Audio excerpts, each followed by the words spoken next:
మా అమ్మమ్మ వాళ్ళ ఊరిని మంచిగా చూపించడానికి అయితే ట్రై చేస్తాను అనమాట. సో తీస్తా, నాలో ఉన్న క్రియేటివిటీ మొత్తం బయటికి తీస్తా. మీ అమ్మమ్మ వాళ్ళ ఊరిని జ్ఞాపకాలు కూడా గుర్తు చేసుకోండి. గుర్తుకొస్తున్నాయి. యాక్చువల్గా ఫ్రీ బస్ ట్రై చేద్దాం అన్నారు మా ఊళ్ళని చెప్పేసి. నిన్ను కానీ ఈ దేశానికి ఆర్థిక మంత్రం చేశామంటే మన దేశం చచ్చినట్టు బాగుపడిపోతాయి. బ్యాగ్లు వేసుకొని పిల్లల్ని వేసుకొని పిల్లలు దేశానికి నీలాంటి వాళ్ళు కావాలయ్యా. Bus experience.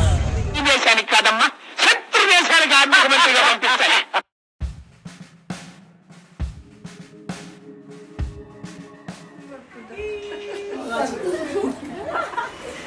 ఎప్పుడొచ్చిండ్రు ఏం లెక్క?